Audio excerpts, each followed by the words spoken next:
بسم اللہ الرحمن الرحیم۔ السلام علیکم ناظرین، روشنی چینل پر ایک بار پھر خوش آمدید۔ میں آپ کا ہوسٹ محمد بلال بن خالد اور میرے ساتھ ڈاکٹر خالد منیر فاروقی موجود ہیں، ان کو بھی ہم خوش آمدید کہتے ہیں۔ السلام علیکم۔ وعلیکم السلام ورحمۃ اللہ وبرکاتہ۔ بسم اللہ الرحمن الرحیم۔ الحمد للہ رب العالمین، نحمدہ ونصلی علی رسولہ الکریم، اما بعد۔ روشنی چینل کے توسط سے ایک مرتبہ پھر میں آپ کی خدمت میں حاضر ہوں۔ آج ہم کسی ایک اور نئے موضوع پر بات کریں گے۔ کیا حال ہے بیٹا؟ ہاں جی، میں ٹھیک ہوں۔ جی بیٹا، آج کس موضوع پہ بات کیجیے؟ آج ایک سوال آپ کے لیے لے کے آیا ہوں میں جی کہ آپ جانتے ہیں کہ مسلمانوں کے پاس قرآن بھی موجود ہے اور سنت بھی موجود ہے، لیکن پھر بھی ہم دیکھتے ہیں کہ امت مسلمہ جو ہے وہ بہت حد تک گمراہ ہو چکی ہے، تو اس کی کیا وجہ ہے؟ جی، آپ نے درست فرمایا کہ امت کے لیے بہت بڑا ابتلا کا دور جاری ہے، آزمائش کا دور جاری ہے، مشکل کا وقت ہے، اور اس کے باوجود کہ مسلمانوں کے پاس قرآن کی صورت میں ایک مینارہ نور موجود ہے اور نبی پاک صلی اللہ علیہ وآلہ وسلم کی صورت میں انسانیت کی معراج آپ کے سامنے موجود ہے، ایک ایسا نمونہ موجود ہے جس کی ایک ایک بات میں انسانیت کی فلاح چھپی ہوئی، اور ہم جب دیکھتے ہیں اپنے ٹریک ریکارڈ پہ تو ہمیں لگتا ہے کہ امت بہت زیادہ ٹوٹ چکی ہے، بکھر چکی ہے، اور دن بدن ذلت اور گمراہی میں گڑی جا رہی ہے۔ افسوس کا مقام ہے، ہم نے جب رسول اللہ صلی اللہ علیہ وآلہ وسلم کو اللہ پاک نے اس کائنات میں بھیجا تو دیکھا کہ سالوں کا سفر بلکہ صدیوں کا سفر دنوں میں طے ہوا۔ نبی پاک صلی اللہ علیہ وآلہ وسلم نے قرآن کی جو تعلیمات معاشرے میں پھیلائیں اور اس کا عملی نمونہ پیش کیا، تو اس کا نتیجہ کیا نکلا آپ کو معلوم ہے؟ اس کا نتیجہ انسانی شعور میں بے پناہ ترقی کا نکلا، انسانی وژن ایک دم سے بڑھ گیا۔ جب آپ قرآن پڑھتے ہیں اور قرآن کو سمجھتے ہیں اور قرآن کو فالو کرتے ہیں تو اس سے کیا ہوتا ہے کہ آپ کے اندر ایک نئی روح بیدار ہوتی ہے، آپ کے اندر چھپی ہوئی خوابیدہ قوتیں باہر آتی ہیں، اور آپ کا وژن وسیع تر ہوتا چلا جاتا ہے، آپ کا شعور ترقی کی معراج کو چھونے لگتا ہے۔ اس کا نتیجہ کیا نکلتا ہے کہ سالوں کا سفر، صدیوں کا سفر دنوں میں طے ہوتا ہے۔ نبی پاک صلی اللہ علیہ وآلہ وسلم نے جو اسلامی معاشرہ قائم کیا، اس وقت اس معاشرے کی حالت کیا تھی؟ دیگر وہ تھا، برائی بھی تھی، نفاق بھی تھا، پریشانی بھی تھی، دکھ بھی تھے، لیکن آپ کی لیڈرشپ کا کرشمہ دیکھیے اور اللہ کے پیغام کی خوبصورتی دیکھیے۔ وہ لوگ جنہیں کہیں رینک نہیں کیا جاتا تھا، فرض کیجئے 200 ممالک تھے تو ان میں سے ان کا نمبر 200واں تھا نیچے، اور وہ رسول اللہ صلی اللہ علیہ وسلم کی 23 سالہ جد و جہد کے نتیجے میں نمبر 1 قوم بن گئے اس دنیا کی، طاقت میں، سچائی میں، ایمانداری میں، امانت میں، دیانت میں، خلوص میں کمال کر دیا۔ یہ وہ نتیجہ ہے، یہ وہ روح پھونک دی نبی پاک صلی اللہ علیہ وسلم نے، ایک مردہ جسم کے اندر ایسی توانا روح پھونک دی کہ جس کا ایک قدم فارس پہ پڑا، ایک قدم روم پہ پڑا، ایک قدم ترکستان میں، ایک قدم ہنگری کے میدانوں تک پہنچا ہے۔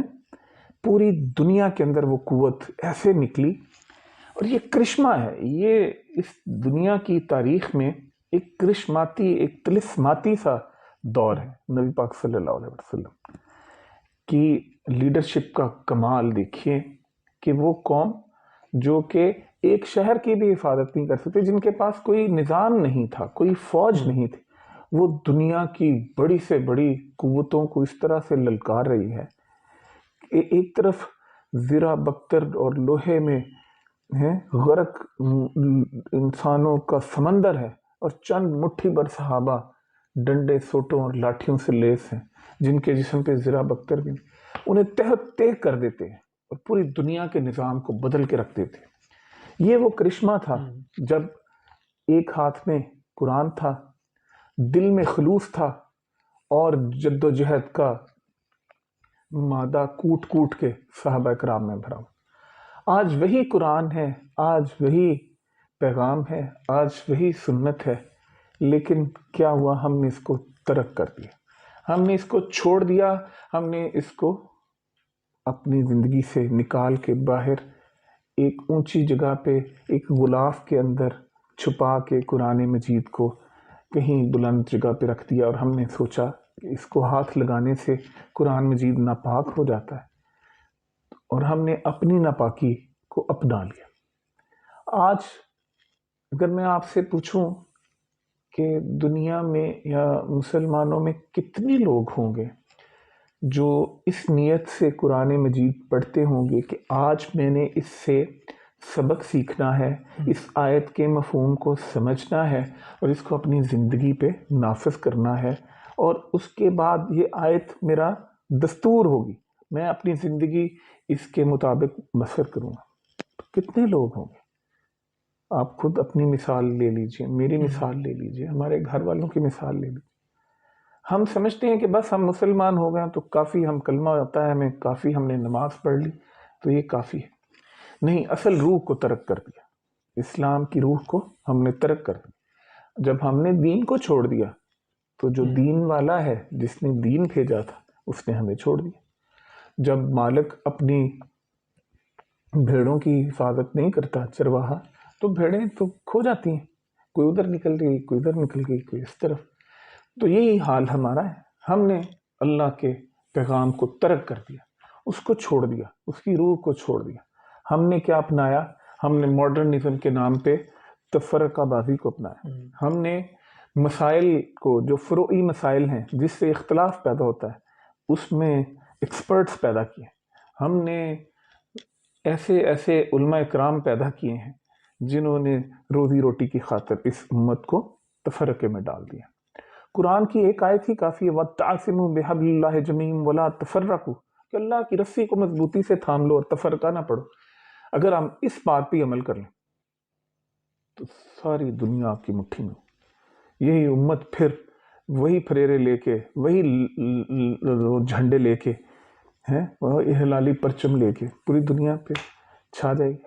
آج اتفاق پیدا کر لو، آج باہم ایک ہو جاؤ، قرآن کی لڑی سے، اپنے کلمے کی لڑی سے اپنے آپ کو باندھ لو، اس میں پرو لو، تو دیکھو کرشمہ، دیکھو قرآن کی عملی تفسیر بن جاؤ، تو آپ کیا، آپ کی آنے والی نسلیں بھی اس دنیا پہ حکمرانی کریں گی، ہر طرح کی نعمت آپ کے قدموں میں ہوگی۔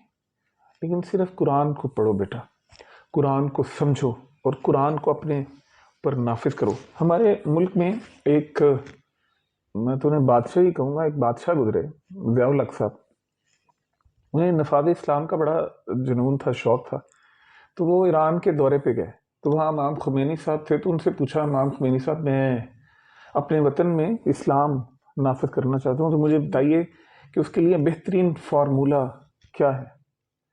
تو خمینی صاحب نے انہیں دیکھا اور مسکرائے اور جواب دیا کہ اے شخص، اے انسان، تو اپنے اس 5.5 فٹ یا 6 فٹ جو تیرا قد ہے، اس کے اوپر اسلام نافذ کر لے، جا تیرے ملک میں اسلام کا نفاذ جاری ہو جائے۔ تو یہی پیغام ہے، اس کے اوپر اسلام نافذ کر لے، اپنی سوچ میں قرآن لیا، اپنی آنکھ میں قرآن لیا، اپنی زبان پہ قرآن لیا، اپنے کردار میں قرآن لیا۔ ہم لوگ قرآن سے دور ہو گئے ہیں، ہم لوگ سنت رسول اللہ صلی اللہ علیہ وسلم سے دور ہو گئے، ہم لوگ اللہ کے مجرم بن چکے ہیں۔ اللہ کے مجرموں کے لیے یقینی طور پہ کوئی پناہ نہیں۔